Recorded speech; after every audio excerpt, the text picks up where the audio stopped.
the Toronto Blessing kind of spurred a series of revival meetings and conferences, and we had 4 of those a year in St. Louis, and parts of our team were going all over. And those meetings and those revivals were just incredible. I mean, the healings that we saw, the physical healings, the emotional healings were just, it was so special. It was an incredible season, and that culminated in essentially taking those revival meetings and conferences over to Russia. And, Randy really felt like that he had a word for that, God had kind of prophesied that over him with several different people. And he came back to our church and he literally said, this is what I feel like God's telling us to do. And we're going to go, we're going to take a team over there, we're going to do these conferences, and we're going to do the worship in Russian.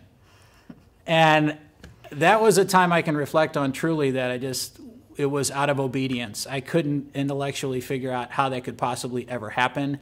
At the era that we grew up, you wouldn't assume that you'd go over to Russia and do those kinds of things, in the era that we grew up in. But it was just like a step of faith going, okay, God could figure out how to do this, and so we'll just volunteer. And so we started with several conferences, and it was just an incredible blessing to be over there. And it was more demonstration where God responds to the hunger of his people. When we did our first Catch the Fire conference in Moscow, that was in the spring of '96. While we were there, I not only got to be part of the worship team, but I got to be part of the ministry team, which was amazing. And one of the couples that I prayed for were a pastor and his wife, and they were asking for prayer for her to be able to carry a child. She had a couple children already, but they were wanting to have more children, and she had experienced several miscarriages. So he, as just matter-of-factly, as he's explaining it to me, he said, we think that part of the problem is probably because of the abortions, that she had had several abortions, and now her cervix was incompetent. So anyway, of course we prayed, and when I went back home, I had a burden, not only for this family, but for what we had learned about people in Russia, that it basically abortion is used as birth control, or at least it was at that time. I hope things have changed by now. But at that time, it was not unusual for a woman to have between 8 and 15 abortions in her lifetime.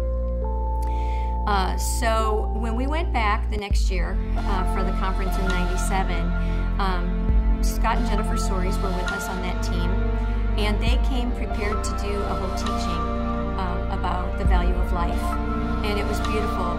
So we had planned that they were going to share this, and they were really going to try and lovingly, gently, in whatever way they could, with the love of God, address the issue of abortion.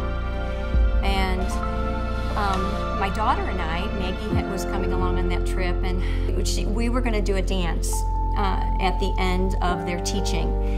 And anyway, we had it all planned out, and this was going to be an interpretive dance. And when we arrived there, during a prayer time, as I was slain in the Spirit, and I saw the dance, but I saw Bob in the dance. I saw Bob having a role in it, and him literally having sung the whole song, but toward the end, he was supposed to come out and dance along with me and Maggie. Well, he wasn't too thrilled with that idea when I got up off the floor and shared what I had seen, but we managed to work out the choreography in our teeny tiny little hotel room where there was like this much space. But we stayed up late that night figuring out what we were going to do. And then the next night, we did the dance. And so Scott and Jennifer did their teaching, and then when we played this song, and it's called Here With You, and we had explained ahead of time what the movements meant, and it was about a family being a baby that had been lost, but eventually being reunited with her parents. People were very, very powerfully touched, and when the altar call was given, I could swear the entire audience came forward. I mean, they poured down the aisles, and I mean, the women were just weeping, but whole families, the husbands and the wives, they came forward, and they were so broken. but they really desired healing.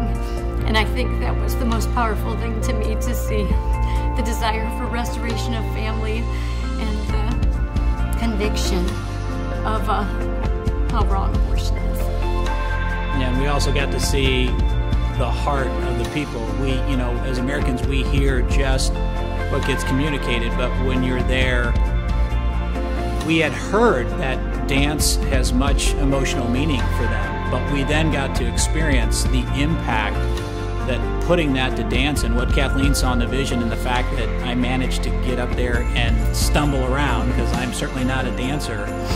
The impact was, the God impact of that was incredible. And literally, we prayed for hours and hours and hours, because the issue, it was on God's heart.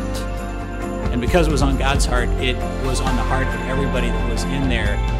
You know, we were privileged to be involved where folks were so hungry for the Lord that literally during prayer times, if the aisles were packed, people were climbing over the chairs. They were walking over the tops of the chairs to get prayer, to be able to get prayer. And you know, the one mantra through the whole thing that we just always fell in love with is the little old me story. You know, Randy was humble, and his teaching was always, look, this is not reserved. Praying for people and having the Lord move through the prayer of His people is not reserved for a certain class of Christian, right? We're commanded all to do that, and that, you know, that was always paramount in everything that we were doing. He did that. He shared that message pretty much everywhere we went. God can use little old me. He would have everybody in the crowd repeat it, because we need to remember it's about pressing in. It's about being willing to lay hands on one another, and that He's the one who does the work. It's the Holy Spirit who shows up. So I just loved that. I love that it doesn't matter who you are, and if you press in, and if you're hungry for more of God, and you're faithful just to say, I'm willing to pray for people, it's His work, then you don't even have that responsibility either of feeling like I'm doing something. It's up to God to show up and to love people. And He does move, and He does heal.